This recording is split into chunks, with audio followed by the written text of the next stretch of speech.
Picture this. You're looking at a stock trading right around 180 bucks, $180.81 to be exact. On the surface, the company looks incredible. They're hitting record earnings, they're managing over $1 trillion in assets, and they just announced these massive share buybacks. Honestly, it sounds like a screaming buy, right? But what if you look beneath the surface and realize insiders are quietly selling off their shares? What if the cash flow metrics are flashing some pretty major warning signs? Well, welcome to this explainer.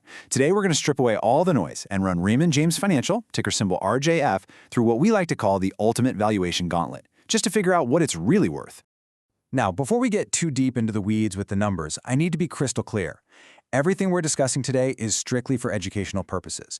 We're just impartially reporting on valuation models and analyzing the data to show you how financial professionals actually evaluate companies.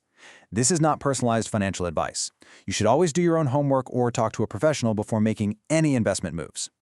Okay, let's dive into this. We've got a rigorous structure today. First up, the valuation math. Second, the dueling flags. Third, legendary investors. Fourth, the economic moat. And finally, the final verdict. Let's hit step 1, the valuation math, cracking the 21 model valuation. To really understand what Raymond James is worth, we can't just slap a basic price-to-earnings ratio on it and call it a day. We need to synthesize a massive amount of data. We're talking 21 different financial models here, covering everything from cash flow projections all the way down to liquidation value. And when you break down these model groups, a really fascinating story starts to unfold. We've got discounted cash flow models showing steady growth, dividend discount models factoring in their payouts, and comparable multiples, checking them against peers like Morgan Stanley. Now don't worry, we aren't going to get bogged down in the dense math of every single weighted average cost of capital calculation today. What you really need to focus on is the incredibly tight clustering of the results. I mean, sure, you have a balance sheet liquidation floor way down at 75 to 85 bucks, and an advanced real options valuation up at the top. But almost every single reliable, everyday model points to the exact same valuation neighborhood. And that neighborhood gives us a weighted average fair value of $175 to $190 per share. Remember what I said earlier? The stock is currently trading at $180.81. That means the current market price is sitting dead center in our fair value range. For an investor looking for a bargain, this tells us right out of the gate that the margin of safety here is incredibly thin. It's virtually non-existent. You are paying full retail price for this business. Moving right along to step 2, dueling flags, the media blackout red and green flags. So that mathematical reality kind of forces us to put on our investigative hats. If the stock is perfectly priced, we've got to look for catalysts that could disrupt that equilibrium. And what's really interesting here is that cash generation can look simultaneously terrible and fantastic, depending entirely on where you decide to look. On one hand, we've got a glaring red flag, a 3-year average free cash flow per share growth rate that is sitting at negative 35.8%. The headline net income is going up, sure, but the actual cash conversion is deteriorating. But wait, on the other hand, we have a massive green flag. Operating cash flow actually grew nearly 13% in fiscal year 2025 to over $2.4 billion. It's this classic accounting tug of war, and it proves exactly why investors have to dig past the headlines to find the truth. And honestly, that free cash flow issue isn't the only red flag we need to be cautious about.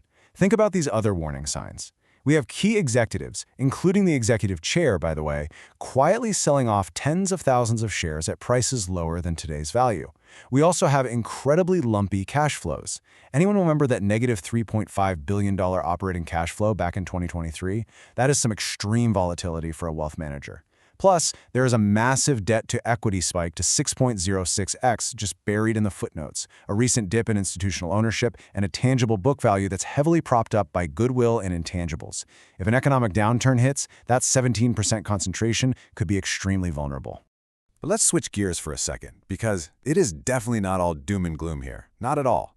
The green flags are seriously impressive. For starters, the company just hiked its dividend by 8%, and its payout ratio is sitting at a super safe 19%, which leaves them a massive 81% cushion of retained earnings. Even better, they just announced a $2 billion share buyback. To put that into perspective, at current prices, that literally wipes out about 5.5% of all outstanding shares. That tells us management clearly sees real underlying value. Top that whole thing off with accelerating revenue that just crossed $14 billion, plus record-breaking earnings per share, and well, you can totally see why the market is assigning this stock a premium price. All right, part 3, legendary investors, a reality check from the greats. So we have perfect mathematical pricing and this wild tug-of-war between red and green operational flags. It's time for the boss fight phase of our gauntlet. How would the absolute greatest minds in investing history view Raymond James right now? Let's run the data through their frameworks. First up, we have Ben Graham, the absolute father of value investing, and his framework delivers a pretty harsh reality check. If you apply the strict Graham number formula, which perfectly balances earnings and book value, it gives us a fair value of exactly $121.61. At roughly $180 today, the stock is trading at a massive 49% premium to what Graham would consider fair. A classic, deep value investor using this framework would issue a hard pass immediately. And this brilliantly illustrates why finding growth at a reasonable price is absolutely crucial, which brings us to Peter Lynch. Lynch famously uses the PEG ratio to ensure you aren't overpaying for growth. For Raymond James, that PEG ratio is currently hovering around 1.3 to 1.6. Because that number is over 1, Lynch's framework flags the stock as borderline, tilting towards overvalued. The roughly 10% earnings growth is solid, sure, but it just isn't fast enough to justify a trailing price-to-earnings multiple of nearly 16. So the Lynch framework basically leaves the stock squarely in the wait for a pullback zone.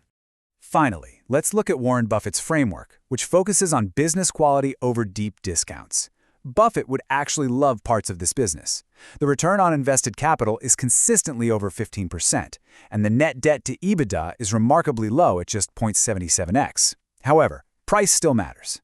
The calculated owner's earnings yield is about 6.7%.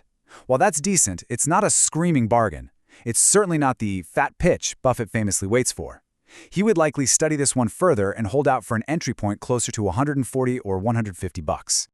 So when you stack all these legendary frameworks side by side, a very clear consensus emerges. Ben Graham says overvalued. Peter Lynch says overvalued. Warren Buffett says fair, but definitely not cheap. Not a single one of these financial titans considers Raymond James a bargain at its current price tag. They all demand a much wider margin of safety than the market is currently willing to offer. Okay, Section 4, the economic moat, defending the franchise. If the price isn't an absolute steal right now, the only thing that can protect an investment long-term is the underlying quality of the business itself. As we shift our focus away from pure valuation multiples and look at long-term sustainability, we really have to evaluate the company's moat. Think of a wide moat as the ultimate defense mechanism. It's a durable competitive advantage that protects a company's market share and its profits from competitors. Let's move to and see how this builds a fortress around Raymond James. They benefit from a genuinely wide moat. First, they have incredibly high switching costs. Once advisors and clients are fully entrenched in their ecosystem, they rarely leave. It's just too much of a hassle. Second, they have powerful intangible assets backed by over 60 years of hard-earned brand trust. Third, they possess incredibly efficient scale. We're talking about a top 5 independent broker with over $1.4 trillion with a T dollars in client assets. But most importantly, this moat is actually slowly expanding as the broader industry consolidates and their massive advisor recruitment engine just keeps firing on all cylinders. And finally, Section 5, the final verdict, pulling it all together. Well, we made it to the end of the gauntlet. We've crunched the math, investigated those crazy dueling flags, consulted the legendary frameworks, and verified their fortress-like economic note. So the crucial point is this: Raymond James is undoubtedly a high-quality franchise. They have consistent earnings growth and very shareholder-friendly capital allocation. But as we've seen, quality does not always equal cheap. At $180, the stock is a classic hold, not buy. You are looking at a fundamentally great business trading at a perfectly fair price, but the margin of safety is simply too thin to initiate a massive new position right now. That being said, if market volatility causes a pullback down into the 150 to 160 range, well, that thin margin suddenly widens and it becomes a highly compelling entry point. So we've laid out the facts, the math, and the frameworks.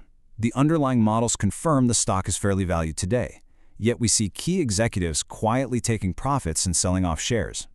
This leaves us with a really critical dilemma to wrap up this explainer. Which signal do you actually trust more? Is it the robust cash flow models, or is it the actions of the insiders?